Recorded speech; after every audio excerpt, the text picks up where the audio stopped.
Bonsoir, comme promis, quelques mots sur la transformation de Fourier, donc avec quelques exemples. Donc le premier exemple, c'est un exemple du coup où on prend une fonction continue et intégrable sur R et on pose la fonction f chapeau. Donc vous verrez, suivant les différents problèmes que vous pouvez trouver, c'est pas toujours noté comme ça, mais qui est la transformée de Fourier de f qui a x associe l'intégrale de f de t exponentielle itx. Donc vous remarquez que la fonction qui est à l'intérieur de l'intégrale est une fonction à valeur complexe. Et on intègre sur R, c'est-à-dire de moins l'infini à plus l'infini. Donc là, on vous demande de démontrer que cette fonction-là est continue sur R. Donc pour ce faire, on va appliquer bien sûr le théorème de continuité des intégrales à paramètres. Donc poser la fonction à l'intérieur de l'intégrale, donc qui est définie sur R pour les x et R pour les t, donc sur R carré. Et donc quand on prend un x fixé dans R, la fonction qui a t associe f de t et vtx est continue par morceau. Pourquoi? Il y a deux choses là-dedans. La fonction f l'est, donc le petit bout f de t est continu par morceau par hypothèse. Je vous rappelle qu'on a supposé que f était intégrable et continue, donc du coup elle est bien continue par morceau. Et la fonction qui a t associe exponentialité x est aussi continue sur R, et donc tout va bien. À t fixé, la fonction qui a x aussi f de t et vtx est elle continue sur R. Donc vous remarquerez que f de t ici n'est qu'une constante. Et finalement, quand on regarde la fonction en x, c'est qu'une exponentielle. Donc elle est bien continue.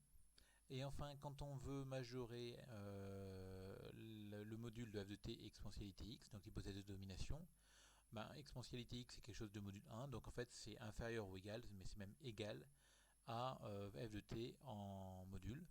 Et comme f est intégrable, par hypothèse, donc tout va bien.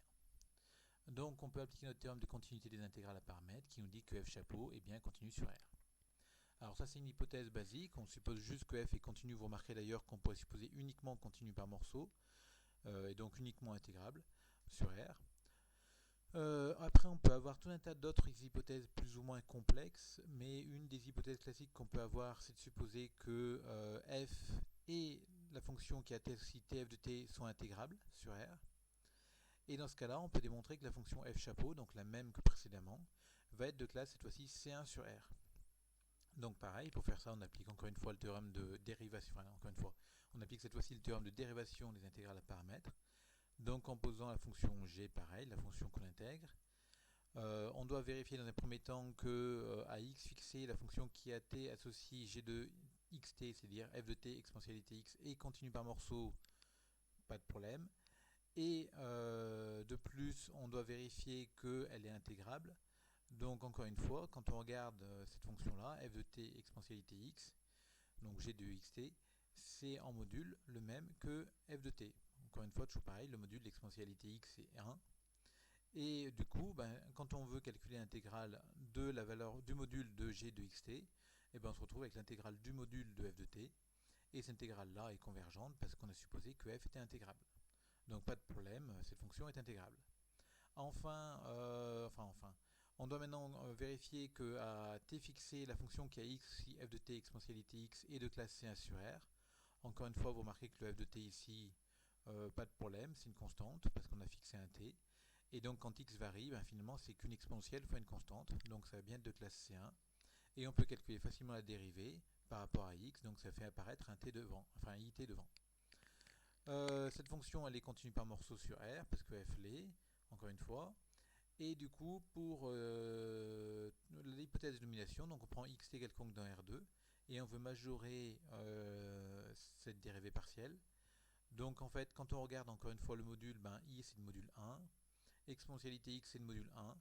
Donc en fait, cette dérivée partielle en module, elle est même égale à tf de t. Donc là j'ai mis égal, j'aurais pu mettre inférieur ou égal, ce que j'appelle phi de t. Et cette fonction phi est intégrable par hypothèse. Je vous rappelle qu'on a supposé que cette fonction-là était intégrable. Donc il n'y a pas de souci. Et on peut appliquer notre théorème de dérivation des intégrales à paramètres et on obtient donc que f chapeau est de classe C1 sur R.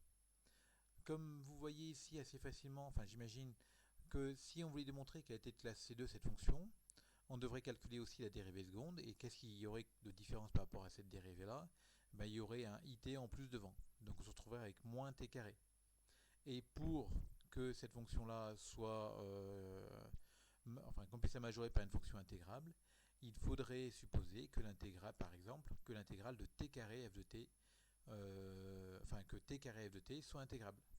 Et on peut continuer comme ça autant que l'on veut. Donc on peut s'intéresser à la dérivée troisième, ou fonction C3, donc là cette fois-ci sera la dérivée troisième. Donc il faudra regarder l'intégrabilité de t cube f de t, etc., etc. Et on a un certain nombre de fonctions. Alors par exemple, là j'ai pris un exemple de sujet qui est celui-là, si je me rappelle bien. Oui, où on s'intéresse justement à l'espace vectoriel des fonctions de R dans C continues sur R, telles que la fonction kx si xk f de x est bornée sur R. En fait, ces fonctions-là, on peut démontrer, donc c'est une des questions qu'on pose dans ce sujet-là, qu'elles sont intégrables sur R. Et donc vous voyez, là on suppose que finalement, quand on multiplie par x puissance k, c'est toujours intégrable. Et si on reprend l'idée qui était là, eh bien, toutes ces dérivées, quand on va prendre leur module, on va pouvoir les majorer par une fonction de la forme tk f de t qui sera intégrable. Donc en tout cas, pour ceux qui veulent creuser un petit peu le sujet des transformations de Fourier, notamment pour ceux qui veulent passer centrale et les mines, je vous conseille fortement de regarder ces deux sujets-là, donc le sujet central 2016 PSI M2, que je peux éventuellement vous faire passer avec un corrigé.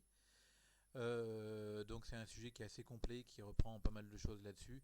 Donc quand je dis le sujet, c'est peut-être pas l'ensemble du sujet, mais bon, au moins les 4 premières parties, on va dire. Ainsi que le central 2018, cette fois-ci en voie PC, où pareil, on retrouve un certain nombre de choses sur la transformation de Fourier dans la première partie, notamment. Un petit peu aussi dans la deuxième, d'ailleurs. Voilà pour cette vidéo. Bien sûr, je vous ferai passer tous ces documents si vous le souhaitez et je répondrai aux questions que vous pourriez vous poser sur ces deux sujets, là, que ce soit centrale PSI 2016, M2 ou centrale 2018 M1 en voie PC.